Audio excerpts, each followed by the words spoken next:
ಎಲ್ರಿಗೂ ಮಧ್ಯಾಹ್ನದ ಶುಭಾಶಯಗಳು. ಇವತ್ತು ನಾವು 10ನೇ ತರಗತಿಗೆ ಸಂಬಂಧಿಸಿದಂತೆ ತಾತ್ವಿಕ ವಿಭಾಗದಲ್ಲಿ ಒಲಿಂಪಿಕ್ ಮತ್ತು ಏಷ್ಯನ್ ಗೇಮ್ಸ್ ಈ ಆಟದ ಬಗ್ಗೆ ಚರ್ಚೆಯನ್ನು ಮಾಡ್ಕೊಳ್ಳೋಣ. ಅತಿ ಮುಖ್ಯವಾಗಿ ನಿಮಗೆ ಗೊತ್ತಿರೋರಿಗೆ ಒಲಿಂಪಿಕ್ಸ್ ಆಟದ ಬಗ್ಗೆ ಏನು ವಿಷಯ ಗೊತ್ತಿದೆ? ಯಾರು ಇಷ್ಟ ಏನ 4 ವರ್ಷಕ್ಕೊಮ್ಮೆ ಒಲಿಂಪಿಕ್ ಗೇಮ್ ನಡೆಯುತ್ತೆ ಅನ್ನೋದು ಒಂದು ವಿಷಯ. ಅನೇಕ ಹೇಳಿ ನಿಮ್ಗೆ ನಿಮಗೆ ಏನು ವಿಷಯ ಗೊತ್ತಿದೆ ಅಂತ ಹೇಳಿ. 4 ವರ್ಷಕ್ಕೊಮ್ಮೆ ನಡೆಯುತ್ತೆ.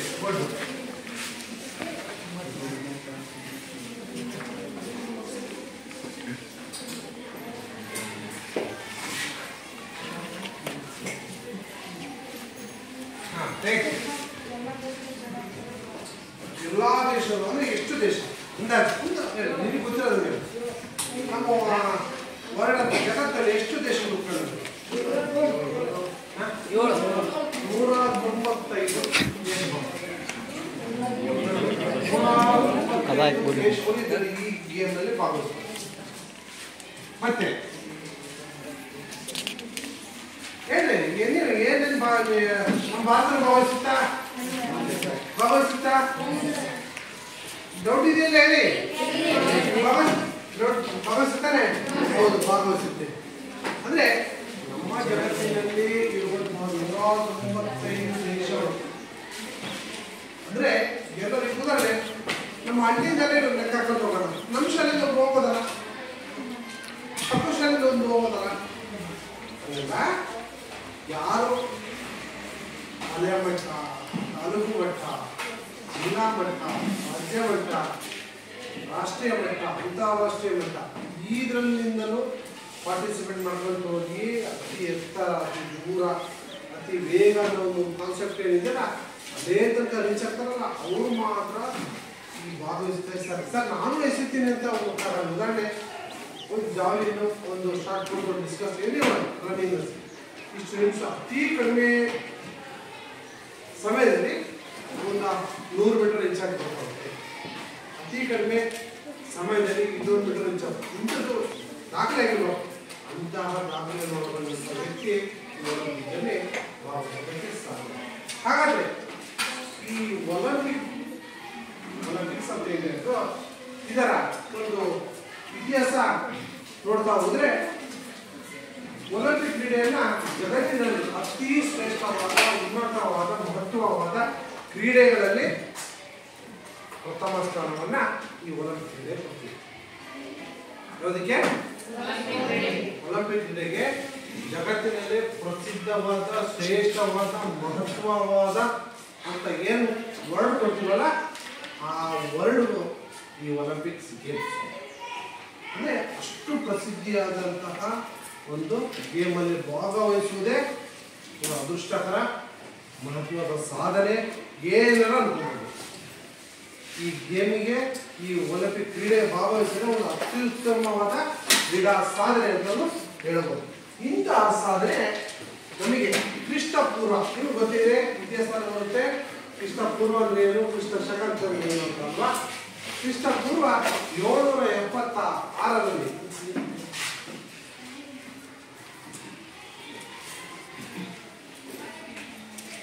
ಕ್ರಿಸ್ತಪೂರ್ವ ಅಂದ್ರೆ ನೀವೇನಿದ್ರೆ ಕ್ರಿಸ್ತ ಹುಟ್ಟುವ ಮುಂಚೆ ಕ್ರಿಸ್ತಪೂರ್ವ ಆಗಿತ್ತು, ನಂತರ ಶಕ ಅಂತಲ್ವಾ? ಅದೇ ನಾವು 5ರಿಂದ ಕೆಳಗೆ ಇಳಿಸ್ತೀವಿ, ಅಂದ್ರೆ 800ರಿಂದ ಮುಂದೆ ಕೆಳಗೆ ಇಳಿಸ್ತೀವಿ. ಕ್ರಿಸ್ತಪೂರ್ವ 776ರಿಂದ ಕ್ರಿಸ್ತಪೂರ್ವ 394ವರೆಗೆ ಈ ಒಲಿಂಪಿಕ್ ಕ್ರೀಡೆಗಳು ನಡೀತಾ ಇರ್ತವೆ. ಅಂದ್ರೆ ಆ ಮಟ್ಟದಲ್ಲಿ ಇವತ್ತು ನಾವು ನೋಡಿದ್ರೆ ಒಂಥರ ಈಗೆಲ್ಲ ಮೊಬೈಲ್ಸ್ ಇದೆ, ಯೂಟ್ಯೂಬ್ಸ್ ಇದೆ, ಎಲ್ಲಿ ಒಂದು ಎಲ್ಲ ನಿಮ್ಗೆ ಕುಂತಲ್ಲೇ ನೋಡ್ಬೋದಾಗಿದೆ. ಅವಾಗ ಇವಾಗ ಬಿಫೋರ್ 20-25 ವರ್ಷ ಮುಂಚೆ ಹೋದ್ರೆ ನೀವು ಬಂದರಿಗೆ ಕೇಳಿದ್ರೆ ಪಕ್ಕದ ಹಳ್ಳಿಗೆ, ಪಕ್ಕದ ಊರಾಗ ಏನು ನಡೀತಿದ್ದಾರೆ ಅಂದ್ರೆ ನಿಮ್ಗೆ ಗೊತ್ತಾಗ್ತದೆ. ಇವತ್ತುಗಳಿಗೆ ನಾಳೆ ಬೆಳಿಗ್ಗೆ ನೋಡ್ಬೇಕಾಯ್ತು ಯಾವುದರಲ್ಲಿ? ಪೇಪರಲ್ಲಿ ಬಂದಾಗ ನಾಳೆ ಗೊತ್ತಿರೋದು. ಈಗ ಯಾವುದೋ ಒಂದು ವಿಷಯ ನಡೆದೋಗಿದ್ದು, ಕ್ರೀಡೆ ನಡೆದೋಗೈತೆ ಅಂತಂದ್ಮೇಲೆ ಅದು ಎಷ್ಟು ಬೆಳಿಗ್ಗೆ ಗೊತ್ತಾಗ. ಈಗ ಲೈಬ್ರರಿ ಬಂದು ಅಷ್ಟು ಪ್ರೆಸೆಂಟ್ ಕೊಡ್ತೀವಿ ಅಂದ್ರೆ ಬೇಕಾಗಿ ಕ್ರಿಸ್ತ ಪೂರ್ವ, ನಮಗೆ ಅದು ಏನು ಗೊತ್ತೇ ಇಲ್ಲ. ಅಲ್ಲಿ ಮೊದಲೆಲ್ಲ ನಡೀತಾ ಇದ್ದು. ಆ ತದನಂತರ ಈ 1900 ಕ್ರಿಸ್ತಪೂರ್ವ 394ರಲ್ಲಿ ಈ ಕ್ರೀಡಾಕೂಟವನ್ನ ಥಿಯೋಡೋಸಿಯಸ್ ಅಂತೇಳಿ ಒಬ್ಬ ವ್ಯಕ್ತಿ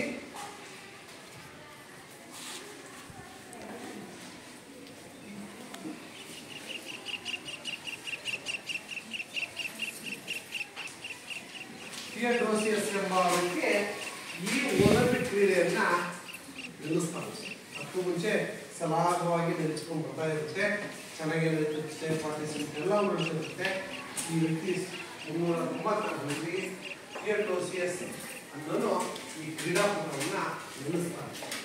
ಕಾರಣ ಗೊತ್ತಿಲ್ಲ, ಅಂದರೆ ಅತಿಯಾದ ಮಳೆ ಇರ್ಬೋದು ಅಥವಾ ಸಾಂಕ್ರಾಮಿಕ ರೋಗ ಇರ್ಬೋದು, ಇನ್ನಿದ್ರೆ ಹಲವಾರು ಕಾರಣಗಳಿಂದ ಏನು ಮಾಡ್ತಾರೆ, ಈ ಕ್ರೀಡೆಯನ್ನ ಅಷ್ಟಕ್ಕೆ ಸ್ಟಾಪ್ ಮಾಡ್ತಾರೆ ಥಿಯೋಡೋಸಿಯಸ್. ನಂತರ ಅಂದರೆ ಏನಾದ್ರು ಮಾಡಿ, ಅಂದರೆ ಇಷ್ಟು ಪ್ರಸಿದ್ಧವಾದ ಕ್ರೀಡೆಗಳ ಆಯೋಜಿಸೋದೇ ಒಂದು ದೊಡ್ಡ ಕೆಲಸ.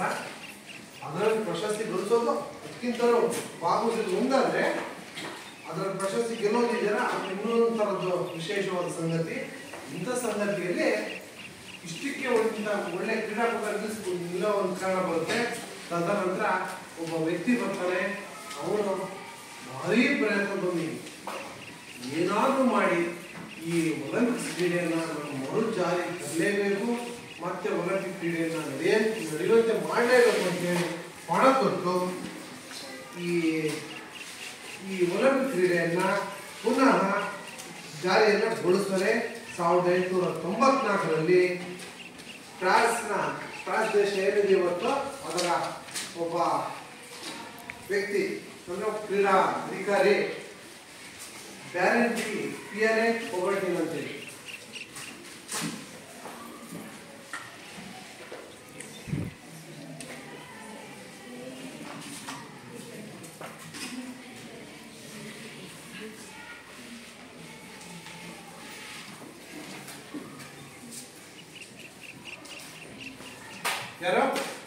ಯಾರು ಪಿಯರೆ ಕೊಬರ್ಟಿನ್ ಯಾರು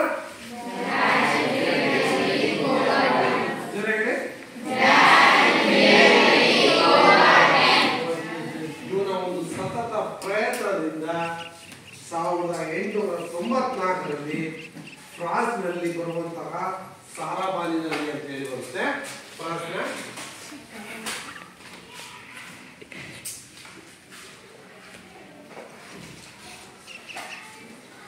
ಫ್ರಾನ್ಸ್ನಲ್ಲಿ ಬರುವಂತಹ ಸಾರಾಬಾಲಿ ಅಂತೇಳಿ ಇಲ್ಲಿ ಮೊಟ್ಟ ಮೊದಲ ಬಾರಿಗೆ ಒಂದು ಅಧಿವೇಶನವನ್ನು ಕರೀತಾರೆ. ಆ ಅಧಿವೇಶನದಲ್ಲಿ ಯಾಕೆ ನಾವು ಪುನಃ ಈ ಒಲಿಂಪಿಕ್ ಕ್ರೀಡೆಯನ್ನ ಮರುಜಾರಿ ತರಬಾರದು ಅಂತೇಳಿ ಒಂದು ಸಂಭಾಷಣೆ ನಡೆಯುತ್ತೆ. ಅಲ್ಲಿ ಬಂದಿರುವಂತಹ ಏನು ವ್ಯವಸ್ಥಾಪಕರ ಪ್ರತಿಯೊಂದು ಒಂದು ಅಧಿವೇಶನ ಅಂತಿದ್ದಂಗೆ ಕೆಲವೊಂದು ಆಯಾ ದೇಶದ ಪ್ರತಿಭಾವಂತ ವಿದ್ಯಾವಂತ ಒಂದು ಒಕ್ಕೂಟ ಜನರಲ್ಲಿ ಸೇರಿಸಿರ್ತಾರೆ. ಹೆಂಗೆ ಅಧಿವೇಶನ ಮಾಡಿದಾಗ ಪ್ರಧಾನಮಂತ್ರಿ ಹೋಗಿ ಬೇರೆ ದೇಶದಲ್ಲಿ ನಮ್ಮ ಭಾಗವಹಿಸ್ತಾರೆ, ಅದೇ ರೀತಿ ಅಧಿಕೃತ ಅಧಿವೇಶನ ಅಂತ ಭಾಗವಹಿಸಿರ್ತಾರೆ. ಆ ಟೈಮಲ್ಲಿ ಚರ್ಚೆ ಬರುತ್ತೆ. ಆ ಚರ್ಚೆಯಲ್ಲಿ ಈ ಒಲಿಂಪಿಕ್ ಕ್ರೀಡೆಯನ್ನು ನಡೆಸ್ಬೇಕಂತೇಳಿ ಎಲ್ಲರ ಒಂದು ಸಹಮತ ಸಿಗುತ್ತೆ.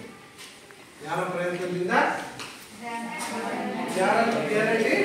ಒಬ್ಬಡಿನ ಒಂದು ಸಹಾಯದಿಂದ, ಅವರ ಒಂದು ಸತತ ಪ್ರಯತ್ನದಿಂದ 1894ರಲ್ಲಿ ಫ್ರಾನ್ಸ್ನ ಸಾರಾಬಾಲಿಯಲ್ಲಿ ಒಂದು ಅಧಿವೇಶನ ನಡೆಯುತ್ತೆ. ಆ ಅಧಿವೇಶನದಲ್ಲಿ ಈ ಒಲಿಂಪಿಕ್ ಕ್ರೀಡೆಯನ್ನು ನಡೆಸ್ಬೇಕಂತೇಳಿ ಎಲ್ಲ ಭಾಗವಹಿಸಿದಂತಹ ಎಲ್ಲರ ಒಪ್ಪಿಗೆ ಸಿಗುತ್ತೆ. ಅಂದಿನಿಂದ ಈ ಒಟ್ಟು 9 ರಾಷ್ಟ್ರಗಳು ಈ ಒಲಿಂಪಿಕ್ ಕ್ರೀಡೆಯನ್ನು ನಡೆಸ್ಬೇಕಂತ ಹೇಳಿಬಿಟ್ಟು 9 ತೋರಿಸ್ತವೆ. ತದನಂತರ ಹೀಗೆ ಎಲ್ಲರ ಒಂದು ಸಹಾಯದಿಂದ ನೆಕ್ಸ್ಟ್ ಈ ಒಲಿಂಪಿಕ್ ಕ್ರೀಡೆ 1894ರಲ್ಲಿ ಒಂದು ಸ್ವಿಟ್ಜರ್ನಲ್ಲಿ ಬರುವಂತಹ ಲೂಸಾನ್ ಅಂತ ಹೇಳಿ ಸ್ವಿಟ್ಜರ್ಲೆಂಡ್ನ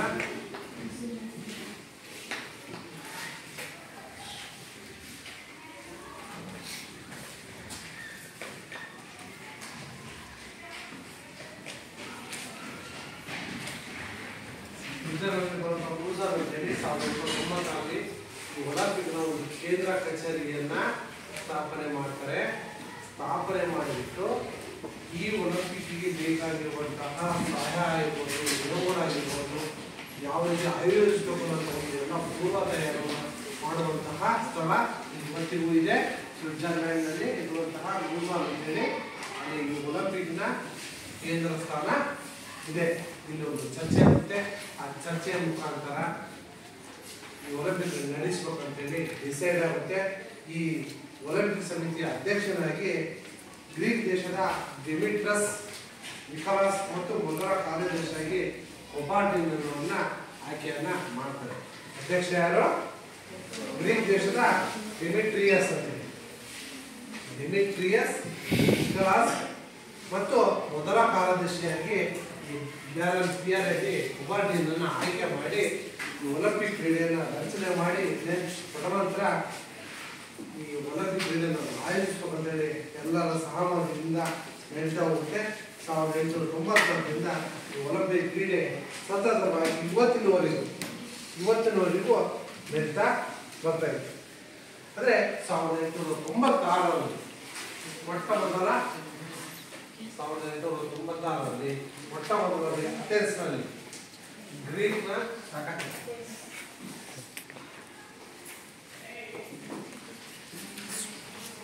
ಅಥೆನ್ಸ್ನಲ್ಲಿ ಮೊಟ್ಟ ಮೊದಲ ಬಾರಿಗೆ ಈ ಒಲಿಂಪಿಕ್ ಕ್ರೀಡೆಯನ್ನ ಆಯೋಜಿಸಲಾಗುತ್ತೆ. ಇಲ್ಲಿ ಗ್ರೀಕ್ ದೇಶದ ಅಥೆನ್ಸ್ನಲ್ಲಿ 1896ರಲ್ಲಿ ಮೊಟ್ಟ ಮೊದಲ ಬಾರಿಗೆ ಒಲಿಂಪಿಕ್ಸ್ ಕ್ರೀಡೆಯನ್ನ ಆಯೋಜಿಸುತ್ತಾರೆ. ಹಾಗಾದ್ರೆ ಈ ಒಲಿಂಪಿಕ್ ಕ್ರೀಡೆಯನ್ನ ಆಯೋಜಿಸಿದ ಮೇಲೆ ಒಂದು ಇದಕ್ಕೆ ತನ್ನದೇ ಆದಂತಹ ಒಂದು ರೂಪರೇಷೆಗಳು ಬೇಕು, ಜೊತೆಗೆ ನಿಯಮಗಳು ಬೇಕು, ಒಂದು ಉದ್ದೇಶನೂ ಸಹ ಇರಬೇಕು. ಯಾಕಂತಂದ್ರೆ ಒಂದು ಸಂಘ ರಚನೆ ಮಾಡ್ತಿದ್ದೆ ಸುಮ್ಮನೆ ಮಾಡಿದ್ರೆ ನಿಮ್ಮ ಎಕ್ಸಾಂಪಲ್ ನೋಡಿದೆ ಧರ್ಮಸ್ಥಳ ಸಂಘ ಬರ್ತಾರ ಏನ್ ಮಾಡಿದ್ದಾರೆ ಅಂದ್ರೆ ಅವ್ರು ಕೊಡ್ತಿರೋದಂದ್ರೆ ಆ ಸಂಘದ ವತಿಯಿಂದ ಮಹಿಳೆಯರಾಗಿ ಪುರುಷರಾಗಿ ಲೋನ್ ಅಂತ ಕೊಡ್ತಾರೆ. ಇಂಟ್ರೆಸ್ಟ್ ಆಗಿ ಲೋನ್ ಕೊಟ್ಬಿಟ್ಟು ಆ ಹಣದಿಂದ ನೀವು ಸ್ವಉದ್ಯೋಗವನ್ನು ರಚನೆ ಮಾಡ್ಕೊಂಡ್ಬಿಟ್ಟು ಅದರ ಮುಖಾಂತರ ನಿಮಗೆ ಉಳಿದ ಅಮೌಂಟ್ ಕರ್ತಾ ಬನ್ನಿ, ನೀವು ಕೆಲಸ ಸಿಗಲಿ ಅಂತ ಕೊಡ್ತಾರೆ. ಉದ್ದೇಶ ನಮ್ಮ ಭಾರತ ದರ್ಶನದಲ್ಲಿರುವಂತಹ ಈ ನಿರುದ್ಯೋಗಿ ಸಮಸ್ಯೆಯನ್ನ ಬಡತನವನ್ನು ಹೋಗಲಾಡಿಸೋದು ಮುಖ್ಯ ಉದ್ದೇಶ. ಈಗ ಸುಮ್ಮನೆ ಸಾಲ ಕೊಟ್ಟು ಬಿಡ್ತಾರ ಅವರು ಬಿಡಲ್ಲ. ಯಾವುದೇ ಬ್ಯಾಂಕ್ನಲ್ಲಿ ಸಾಲ ಕೊಡ್ತಿದ್ದಾರೆ ಅನ್ನೋ ಉದ್ದೇಶ ಇಟ್ಕೊಂಡೇ ಕೊಡೋದು, ಸುಮ್ಮನೆ ಕೊಡಲ್ಲ. ಈಗ ಸರ್ ನನಗೂ ಒಂದು 10 ಲಕ್ಷ ಲೋನ್ ಕೊಡೋದು ಯಾರು ಕೊಡಲ್ಲ. ಪರ್ಟಿಕ್ಯುಲರ್ ಒಂದೇನು ವೆಹಿಕಲ್ ತಗೊಂತಿದ್ರು ಅಥವಾ ಒಂದು ತೋಟ ಮಾಡ್ತಿದ್ರು ಮತ್ತೇನೋ ಮಾಡ್ತಿದ್ರು ಅಂತೆಲ್ಲ ಯಾರು ಕೊಟ್ಟಾಗ ಮಾತ್ರ ನೀವು ಲೋನ್ ಸ್ಯಾಂಕ್ಷನ್ ಇಲ್ಲಂದ್ರೆ ಆಗಲ್ಲ. ಅದೇ ರೀತಿಯಾಗಿ ಇದರ ಸಂಘ ಸಂಸ್ಥೆಯನ್ನು ಸ್ಥಾಪನೆ ಆಗುತ್ತೆ ಲೂಸರ್ನಲ್ಲಿ 1994ರಲ್ಲಿ. ಇದರ ಉದ್ದೇಶ ಏನು? ಹಾಗಾಗಿ ಒಲಿಂಪಿಕ್ನ ಉದ್ದೇಶ ಅಂತಂದ್ರೆ ಯಾವುದೇ ಜಾತಿ, ವರ್ಣ ಮತ್ತು ಧರ್ಮ ಭೇದ ಭಾವವಿಲ್ಲದೆ ಈ ಕ್ರೀಡೆಯಲ್ಲಿ ಭಾಗವಹಿಸಿ. ನೀವು ಎಲ್ಲರ ಎಕ್ಸಾಂಪಲ್ ನೋಡಿದ್ರೆ ಕ್ರೀಡೆಗಳಲ್ಲಿ ಉದಾಹರಣೆ ಎಲ್ಲೂ ಬೇಡ, ನಮ್ಮ ಶಾಲೆಯಲ್ಲೇ ಕ್ರೀಡೆಯಲ್ಲಿ ಆಡ್ತಾ ಇದೀವಿ, ಆಡ್ತಾ ಇದೀವಿ, ಭಾಗವಹಿಸ್ತೀವಿ ಅಂತಾನೆ. ಇವತ್ತುವರೆಗ ಯಾರಾದ್ರೂ ಯಾವ ಕ್ಯಾಸ್ಟು ಯಾವ ಧರ್ಮ ಅಂತ ಯಾರ್ಯಾರು ಕೇಳಿದ್ವಿ ನಾವು ಕೇಳೋದು ಒಂದೇ, ಚೆನ್ನಾಗಿ ಆಡ್ರಿ ಅಂತಾನೆ. ಚೆನ್ನಾಗಿ ಆಡಿ ನಾವು ಪದ ಬಿಟ್ರೆ ಬೇರೆ ಏನೂ ಕೇಳಲ್ಲ. ಯಾಕಂದ್ರೆ ಏನೇ ಮಾಡಿದ್ರು ನಿಮಗೆ ಹೆಸರು ಬರೋದು ಯಾರಿಗೆ? ನಮ್ಮ ಶಾಲೆ ಗೊತ್ತಾನೆ. ಹಾಗಾಗಿ ನಾವು ಯಾವ ಜಾತಿಯರಾಗಲಿ, ಯಾವ ಧರ್ಮದರಾಗಲಿ, ಯಾವ ಮತ ಏನೂ ಕೇಳಲ್ಲ. ಅದೇ ರೀತಿಯಾಗಿ ಈ ಒಲಿಂಪಿಕ್ನ ಮೂಲ ಉದ್ದೇಶನೇ ಈ ಜಾತಿ, ಧರ್ಮ, ವರ್ಣ ಭೇದ ಭಾವವಿಲ್ಲದೆ ನಡೆಯುವಂತಹ ಪ್ರಪಂಚದ ಅತಿ ದೊಡ್ಡ ಸಾಮೂಹಿಕ ಕಾರ್ಯಕ್ರಮ ಅಂತಂದ್ರೆ ಈ ಒಲಿಂಪಿಕ್ಸ್. ಹಾಗಾದ್ರೆ ಈ ಒಲಿಂಪಿಕ್ಸ್ನ ಮಂತ್ರ ಅಂದ್ರೆ ದೇಹವಾಕ್ಯ ಏನಪ್ಪ ಅಂತಂದ್ರೆ ಸೈಟಿಯಸ್ ಬೋಟಿಯಸ್ ಅಟ್ಟಿಯಸ್ ಅಂತ ಕರಿತೀವಿ. ಅದು ಫ್ರಾನ್ಸ್ ಭಾಷೆಯಲ್ಲಿದೆ. ಸೈಟಿಯಸ್ ಬೋಟಿಯಸ್ ಅಟ್ಟಿಯಸ್ ಅಂದ್ರೆ ಕನ್ನಡದಲ್ಲಿ ಇದು ವೇಗ, ಇನ್ನು ಎತ್ತರ, ಇನ್ನು ಶಕ್ತಿ.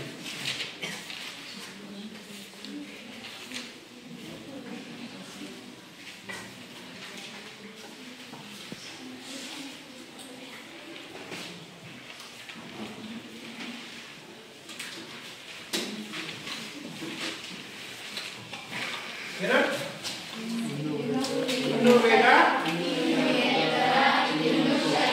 ಏನಿದು ಒಲಿಂಪಿಕ್ನ ದೇಹ, ದೇಹ ಅಲ್ಲ ದೇಹ. ಹಾಗಾದ್ರೆ ಇನ್ನು ವೇಗ, ಇನ್ನು ಎತ್ತರ ಮತ್ತು ಇನ್ನು ಶಕ್ತಿ ಅಂದ್ರೆ ಏನು ನೋಡಿ. ಪ್ರತಿಯೊಂದು ಒಲಿಂಪಿಕ್ಸ್ ನಡೀತಿರೋದು, ಸುಮಾರು ಒಲಿಂಪಿಕ್ಸ್ ನಡೀತಿದ್ದಾವೆ 4 ವರ್ಷಕ್ಕೊಮ್ಮೆ. ಎಷ್ಟು ವರ್ಷಕ್ಕೊಮ್ಮೆ? ಒಲಿಂಪಿಕ್ ನಡೆಯೋದೇ 4 ವರ್ಷಕ್ಕೊಮ್ಮೆ. ಪ್ರತಿ ಒಲಿಂಪಿಕ್ ನಡೆದವರು ಸಹ ಹೊಸ ಹೊಸ ದಾಖಲೆಗಳು ಸೃಷ್ಟಿ ಆಗ್ತವೆ. ಎಕ್ಸಾಂಪಲ್, ಇವತ್ತು ಒಂದು 100 ಮೀಟರ್ ಓಟವನ್ನ ಒಂದು 50 ಸೆಕೆಂಡಿಗೆ ಓಡಿದ ಅಂತ ಅನ್ಕೊಳ್ಳಿ.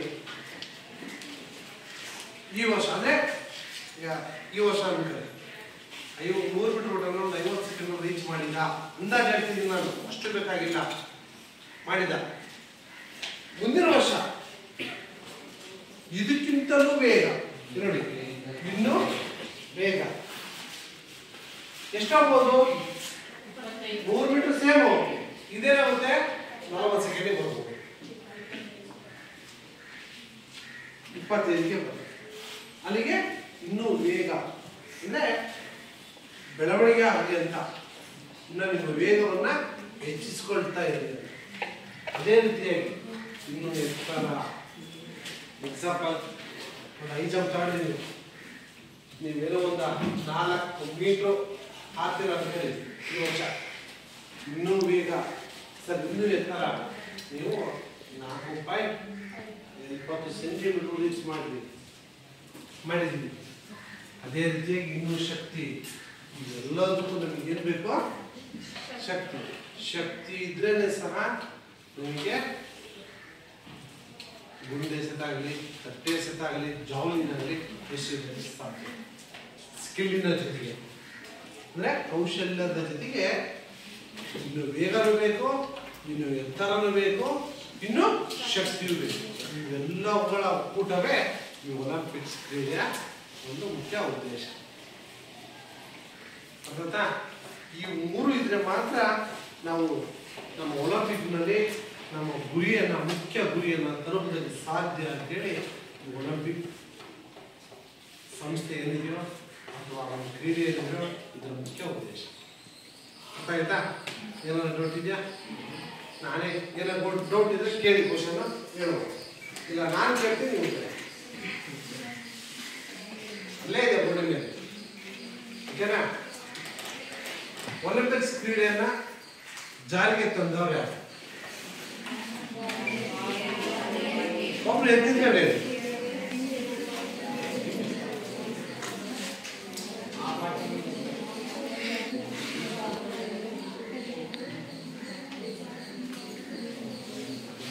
ಹೇಳಿ.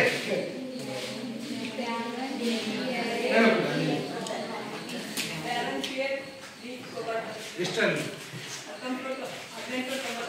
1894ರಲ್ಲಿ ಒಲಿಂಪಿಕ್ಸ್ ಕ್ರೀಡೆ ಜಾರಿಗೆ. ಅದಕ್ಕೂ ಮುಂಚೆ ಇತ್ತು. ಯಾರು?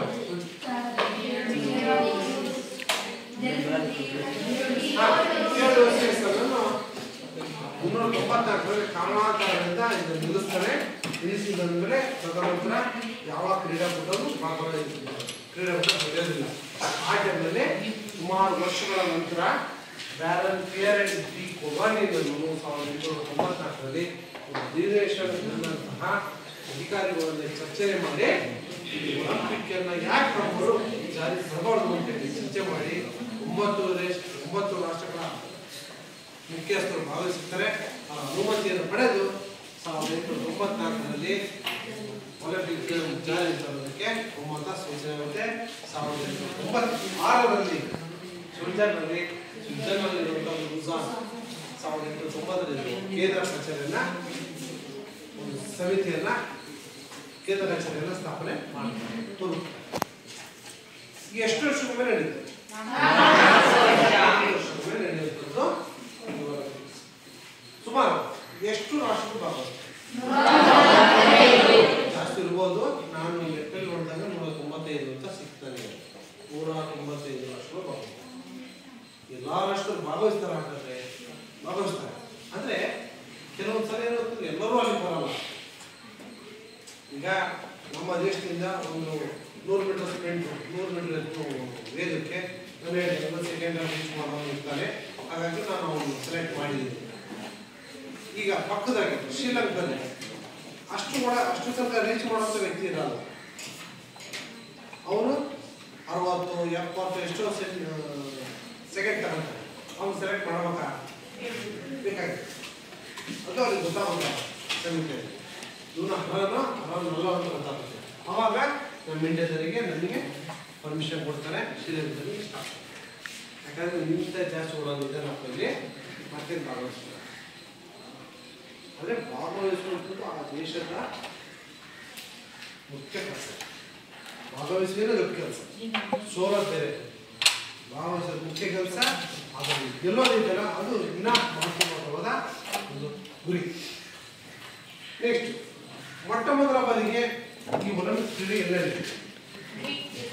ಗ್ರೀಕ್ ದೇಶದ ಅಥೆನ್ಸ್ನಲ್ಲಿ ಈ ಮೊಟ್ಟ ಮೊದಲ ಬಾರಿಗೆ ಒಲಿಂಪಿಕ್ ಕ್ರೀಡೆ ಜಾರಿಯಾಗಿದೆ. ಇದರ ಒಂದು ಮುಖ್ಯ ಉದ್ದೇಶ ಏನು? ದೇಹ ಏನು?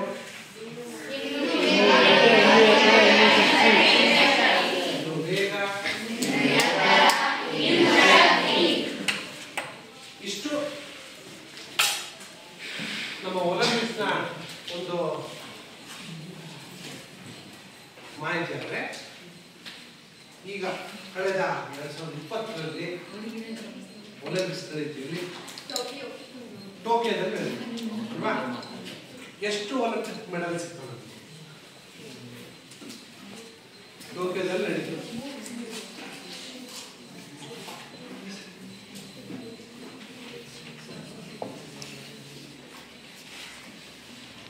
ಎಷ್ಟು? 7 ಪದಕ ಸಿಗ್ತವೆ. ಅದರ 1 ಪದಕ ಗೋಲ್ಡ್, ಬಂಗಾರ, ಎಷ್ಟು? 2 ಬೆಳ್ಳಿ, 4 ಕಂಚು, ಒಟ್ಟು 7 ಸಿಗ್ತವೆ. ಅಂದರೆ ಇನ್ನೂ ಮುಂದುವರೆದಂಥ ದೊಡ್ಡ ರಷ್ಯಾ, ಅಮೆರಿಕ ಆ ರಾಷ್ಟ್ರಗಳಲ್ಲಿ 120, 130, 150 ರೆಕಾರ್ಡ್ ಇರ್ತವೆ. ನೀವು ರೆಕಾರ್ಡ್ ಸರ್ಚ್ ಮಾಡಿ ನೋಡಿ. ಅಲ್ಲಿ ನಡೆದಂತಹ ಟೋಕಿಯೋದಲ್ಲಿ ನಡೆದಂತಹ ಕ್ರೀಡಾಕೂಟ ಅತಿ ಹೆಚ್ಚು ಪ್ರಶಸ್ತಿಗಳನ್ನ ಪಡೆದಂಥ ರಾಷ್ಟ್ರ ಅಂತ. 170, 180 ಒಬ್ಬರು 7ಕ್ಕೆ ಖುಷಿ ಪಡ್ತಾ ಇದ್ದೀವಿ. ಅಂದರೆ ಅಷ್ಟನ್ನು ರೀಚ್ ಮಾಡಿದ್ದವರು ಖುಷಿ ನನಗೆ. ಅದು ಅವರ ಒಂದು ಆಹಾರ ಪದ್ಧತಿ ಬೇರೆ, ಅವರ ಒಂದು ಸಪೋರ್ಟು ಬೇರೆ. ಭಾಳ ಸಪೋರ್ಟು ಅವರ ಆಹಾರ ಪದ್ಧತಿ ನಾವು ಆಗಿರುತ್ತೆ. ಆ ಪದ್ಧತಿ ನಮಗೂ ಸಿಗಲ್ಲ. ಅರ್ಥಾಯ್ತಾ? ಹಾಗಾಗಿ ನಾವಿನ್ನ ನಮಗೆ ಹೇಳ್ಬೋದು ಪ್ರಪಂಚದ ಅತಿ ದೊಡ್ಡ ಜನಸಂಖ್ಯೆ ಇರುವಂಥ ದೇಶ ಚೀನಾ ಬಿಟ್ಟರೆ ಹೆಚ್ಚು ಕಡಿಮೆ ಚೀನಾ ಪ್ರೊಟೆಕ್ಟ್ ಮಾಡ್ತೀವಿ. ಹತ್ತತ್ರದಲ್ಲಿ ಇದ್ದೀವಿ, 2ನೇ ಸ್ಥಾನದಲ್ಲಿ ಇದ್ದೀವಿ. 125 126 ಕೋಟಿ ಜನಸಂಖ್ಯೆ ಇದೆ. ಅಮೇರಿಕ, ರಷ್ಯಾ ಇವೆಲ್ಲ ಕಡಿಮೆ ಇದೆ. ಆದರೂ ಸಹ ಅವರು ಕ್ರೀಡೆಯಲ್ಲಿ ಎಲ್ಲಿದ್ದಾರೆ? ಪ್ರಥಮದಲ್ಲಿದ್ದಾರೆ. ನಾವು ಜನಸಂಖ್ಯೆ ಇಟ್ಕೊಂಡು ಕೆಳಗೆ ಎಲ್ಲೋ ಒಂದು ಕಡೆ ಕುಂತ್ಕೊಂಡಿದ್ವಿ. ಮುಂದೆ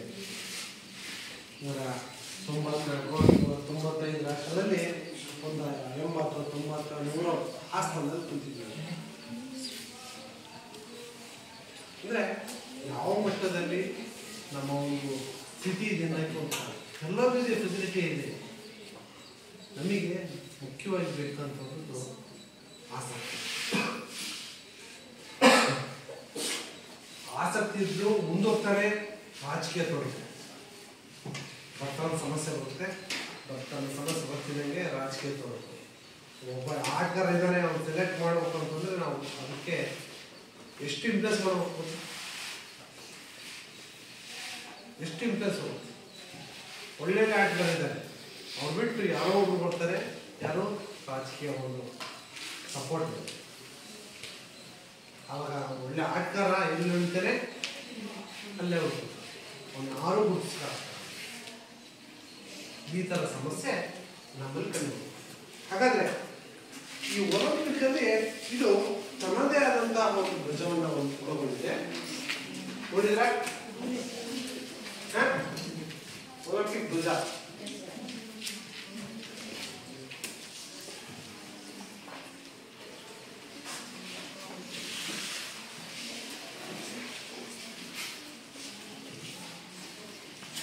ತನ್ನದೇ ಆದಂತಹ ಒಲಿಂಪಿಕ್ ಧ್ವಜವನ್ನ ಒಳಗೊಂಡಿದೆ. ಈ ಧ್ವಜದಲ್ಲಿ 5 ವೃತ್ತಗಳು ಬರ್ತವೆ. ಚಕ್ರಗಳಂತಿರಲಿ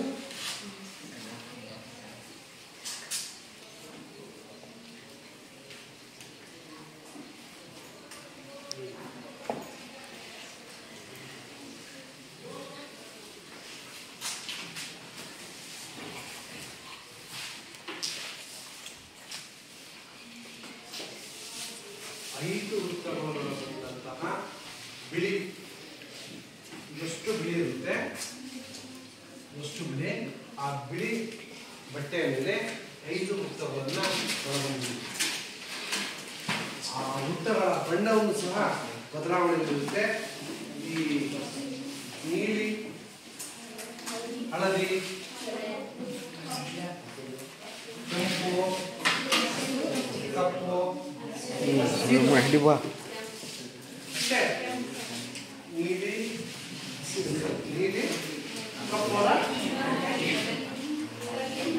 ಹಳದಿ ನೀಲಿ ಹಳದಿ ಕೆಂಪು ಕಪ್ಪು ಹಸಿರು ಈ 5 ಬಣ್ಣಗಳನ್ನೊಳಗೊಂಡಂತಹ ವೃತ್ತಗಳನ್ನೊಳಗೊಂಡಂತಹ ಧ್ವಜ ರಚನೆಯಾಗುತ್ತೆ. ಆ ಧ್ವಜವನ್ನ ಒಲಿಂಪಿಕ್ ಕ್ರೀಡೆ ಪ್ರಾರಂಭಕ್ಕೂ ಮುಂಚೆ ಧ್ವಜಾರೋಹಣವನ್ನು ಮಾಡಿಬಿಟ್ಟು ನಾವು ಕ್ರೀಡೆಯನ್ನ ಪ್ರಾರಂಭವನ್ನ ಮಾಡ್ತೀವಿ. ಹಾಗಾದ್ರೆ ಈ ಧ್ವಜವನ್ನು ರಚನೆ ಮಾಡಿದಂಥವರು 1912ರಲ್ಲಿ ಪೊಬರ್ಟಿನ್ ಏನು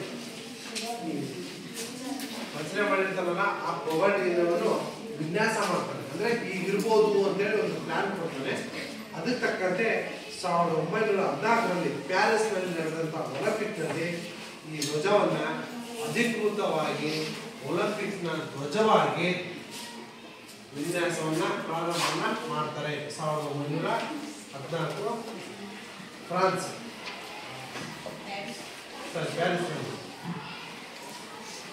ಪ್ಯಾರಿಸ್ ಒಳಗೆ ಫ್ರಾನ್ಸಲ್ಲಿ 1914ರಲ್ಲಿ ಪ್ಯಾರಿಸ್ನ ಒಲಿಂಪಿಕ್ ಕ್ರೀಡೆಯಲ್ಲಿ ಮೊಟ್ಟ ಮೊದಲ ಬಾರಿಗೆ ಈ ಧ್ವಜವನ್ನ ಆರಿಸ್ತಾರೆ. ಅರ್ಥಾಯ್ತಾ? ಇಲ್ಲೂ ಅಷ್ಟೇ 5 ಬಣ್ಣಗಳನ್ನು ಒಳಗೊಂಡಂತ ಪರಸ್ಪರ ಒಂದಕ್ಕೊಂದು ಎಳೆದುಕೊಂಡಿರುವಂತ ರೀತಿಯಲ್ಲಿ ಈ ಬಣ್ಣವನ್ನು ಚಕ್ರವನ್ನ ಇರುವಂತಹ ಧ್ವಜವನ್ನ ರಚನೆ ಮಾಡ್ತಾರೆ. ಈಗ ಎಲ್ಲಿ ಒಲಿಂಪಿಕ್ ಕ್ರೀಡಾಪಟ ನಡೆಯುತ್ತೋ ಅಲ್ಲಿ ಮೊದಲ ದಿನವೇ ಫ್ಲಾಗ್ ಹಾಸ್ಟಿಂಗ್ ನಾವು ಏನು ಮಾಡ್ತೀವಲ್ಲ ಫ್ಲಾಗ್ ಹಾಸ್ಟಿಂಗ್ ಮಾಡಿದ್ಬಿಟ್ಟು ಕ್ರೀಡಾಪಟವನ್ನ ಪ್ರಾರಂಭವನ್ನ ಮಾಡ್ತಾರೆ. ಒಂದು ಎರಡನೇದು ಜ್ಯೋತಿ. ಒಲಿಂಪಿಕ್ಸ್ ಜ್ಯೋತಿ ಎಕ್ಸಾಂಪಲ್ ನೀವು ನೋಡ್ತಿರ್ಬೋದು. ನಮ್ಮ ಕ್ರೀಡಾಕೂಟದಲ್ಲಿ ನಾವು ಫ್ಲಾಗ್ ಹಾಸ್ಟಿಂಗ್ ಮಾಡ್ತೀವಿ, ಅದಾದ್ಮೇಲೆ ಜ್ಯೋತಿಯನ್ನು ನೋಡಿಸ್ತೀವಿ. ನೋಡಿದ್ರೆ ನೀವು ಕ್ರೀಡಾಕೂಟದಲ್ಲಿ ನೋಡಿದ್ವಲ್ಲ, ಏನ್ ಮಾಡ್ತೀವಿ ಈಗ ಆ ದೀಪವನ್ನ ಬೆಳೆಸ್ತೀವಲ್ವ, ಜ್ಯೋತಿಯನ್ನು ತಗೊಂಡು ಹೋಗ್ತೀವಲ್ಲ, ಯಾರು ತಗೊಂಡು ಹೋಗ್ತಾರೆ? ಯಾವ್ದೋ ಒಂದು ದೇಶಕ್ಕೆ ಅದನ್ನು ಕೊಟ್ಟಿರ್ತಾರೆ. ಯಾರು ಆಯೋಜಕರು ಅವರು ಆ ಶಾಲೆಯ ಅತ್ಯುತ್ತಮ ಕ್ರೀಡಾಪಟುಗಳು ಅವರ ನೇತೃತ್ವದಲ್ಲಿ ಅದನ್ನ ಬೆಂಕಿಯನ್ನ ರೆಡಿ ಮಾಡಿಬಿಟ್ಟು ಕ್ರೀಡೆಗಳನ್ನ ಸೂಪರ್ಬಿಟ್ಟು ಅದೊಂದು ಬೆಂಕಿ ಬಂದಾಗ ಇರುತ್ತೆ ಕುಂಡ, ಆ ಕುಂಡದಲ್ಲಿ ಹೋಗಿ ಅರ್ಪಣೆಯನ್ನ ಮಾಡ್ತಾರೆ. ಹೌದಾ? ಅದೇ ರೀತಿಯಾಗಿ ಇಲ್ಲೂ ಸಹ ಅಷ್ಟೇ ಈ ಒಲಿಂಪಿಕ್ನ ಜ್ಯೋತಿನ ಹೆಂಗ್ ತರಿಸ್ತಾರಪ್ಪ ಅಂತಂದ್ರೆ ಸೂರ್ಯನ ಕಿರಣಗಳಿಂದ ನ್ಯಾಚುರಲ್ ಆಗಿ ಬೆಂಕಿ ಹತ್ತಬೇಕು. ಆ ರೀತಿಯಾಗಿ ಅದು ತಯಾರಿಸ್ತಾರೆ. ಅದರ ಶಾಖದಿಂದ ಸೂರ್ಯನ ಕಿರಣದ ಶಾಖ ಏನಿದೆಯಲ್ಲ ಆ ಶಾಖ ಅದು ತಗಲಿ ಅದು ಆಟೋಮೆಟಿಕ್ ಬೆಂಕಿ ಹತ್ತಬೇಕು. ಆ ಥರ ಒಂದು ವಸ್ತುವನ್ನು ಬಳಸಿ ಆ ಬೆಂಕಿಯನ್ನ ಹಚ್ಚುತ್ತಾರೆ. ಈ ಬೆಂಕಿ ಒಂದು ಜ್ಯೋತಿ ಏನಿದೆಯೋ ಏನು ಕ್ರೀಡೆ ನಡೀತಲ್ಲ 195 ದೇಶಗಳು, ಆ 195 ದೇಶಗಳಿಗೂ ಸಹ ಭೇಟಿ ಕೊಡುತ್ತೆ. ಅದು ಅಡುಗೆ ಮುಖಾಂತರ ಆಗಿರ್ಬೋದು, ವಿಮಾನ ಮುಖಾಂತರ ಆಗಿರ್ಬೋದು, ಎಲ್ಲ ದೇಶಕ್ಕೂ ಸಹ ಭಾಗವಹಿಸುವಂಥ ಎಲ್ಲ ದೇಶಕ್ಕೂ ಸಹ ಏನಾಗುತ್ತೆ, ಚಲನೆ ಮಾಡುತ್ತೆ. ಹಾಗಾದ್ರೆ ಚಲನೆ ಮಾಡುವಾಗ ಅದು ಆರಲ್ವಾ ಸರ್? ಈಗ ನ್ಯಾಷನಲ್ ಕ್ರಿಕೆಟ್ ಏನಂತೆ ಆರ್ತಲ್ವಾ, ಇದನ್ನು ಒಲಿಂಪಿಕ್ ಜೊತೆ ಆರಲ್ವಾ?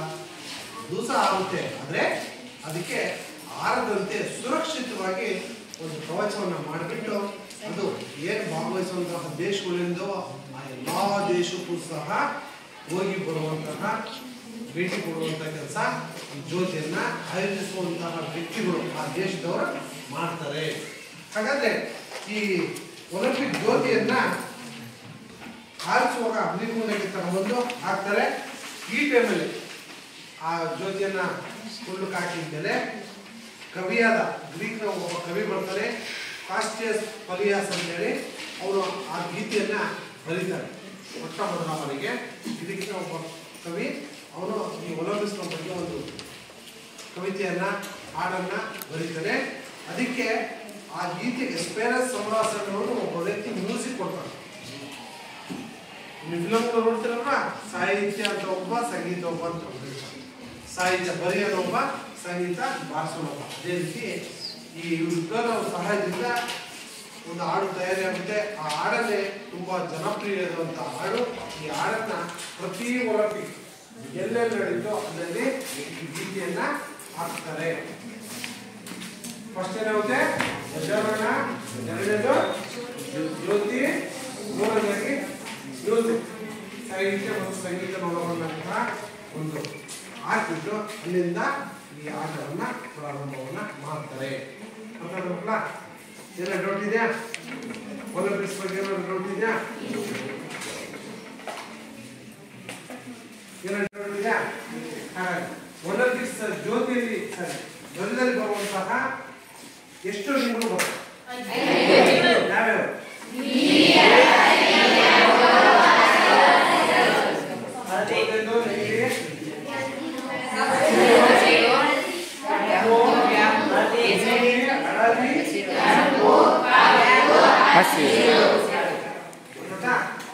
ಈ ಧ್ವಜವನ್ನ ಅಂದ್ರೆ ಬಿಳಿ ವಸ್ತುವನ್ನು ತಯಾರಿಸಿರ್ಬೇಕು, ಅದರ ಮೇಲೆ ಈ ಕಲರ್ ಇರುವಂತಹ ವೃತ್ತವನ್ನ ಮುದ್ರಿಸಿರ್ಬೇಕು. ಅಂತಹ ಬಾವುಟವನ್ನ ಆ ಒಲಿಂಪಿಕ್ಸ್ ಕ್ರೀಡೆ ನಡೆಯುವಂತಹ ದೇಶದಲ್ಲಿ ಮೊಟ್ಟ ಮೊದಲ ಬಾರಿಗೆ ಮುಂದುವರೆದ ದಿನ ಆರಿಸಲಾಗುತ್ತೆ. ನೆಕ್ಸ್ಟ್ ಜ್ಯೋತಿ, ಇದು ಸೂರ್ಯನ ಕಿರಣಗಳಿಂದ ತಾನಾಗಿಯೇ ಹತ್ತುವ ರೀತಿಯಲ್ಲಿ ಹಚ್ಚುತ್ತಾರೆ. ಹಚ್ಚಿದ ನಂತರ ಆ ಜ್ಯೋತಿ ಕ್ರೀಡಾಕೂಟಕ್ಕೆ ಭಾಗವಹಿಸುವಂತಹ ಎಲ್ಲಾ ದೇಶಕ್ಕೂ ಭೇಟಿ ಕೊಡುತ್ತೆ. ಅದನ್ನ ತೆಗೆದುಕೊಳ್ಳುವ ರೀತಿ ವಿಮಾನದಲ್ಲಾಗಬಹುದು, ಟ್ರೈನಲ್ಲಾಗಬಹುದು, ಬಸ್ಸಲ್ಲಿ ಯಾವುದೋ ಮುಖಾಂತರ ಗೊತ್ತಿಲ್ಲ, ಎಲ್ಲಾ ರೂಪದಲ್ಲೂ ಸಹ ಎಲ್ಲಾ ದೇಶಕ್ಕೂ ಸಹ ಹೋಗ್ಬೋದು. ಹೋಗಿ ಬಂದಾದ್ಮೇಲೆ ಅದು ಅಗ್ನಿಕುಂಡ ಇರುತ್ತೆ, ಆ ಅಗ್ನಿಕುಂಡಕ್ಕೆ ಹಾಕ್ತಾರೆ. ತದನಂತರ ಒಂದು ಸಾಹಿತ್ಯ ಮತ್ತು ಸಂಗೀತ ಇರುವಂತಹ ಒಂದು ಹಾಡು ಬರುತ್ತೆ. ಆ ಹಾಡಿನ ಮುಖಾಂತರ ಈ ಆಟವನ್ನು ಪ್ರಾರಂಭ ಮಾಡ್ತಾರೆ. ಇಲ್ಲಿಗೆ ಈ ಒಲಿಂಪಿಕ್ಸ್ ಕ್ರೀಡೆಯ ಬಗ್ಗೆ ತಿಳ್ಕೊಂಡಿವಿ. ಈ ಬಗ್ಗೆ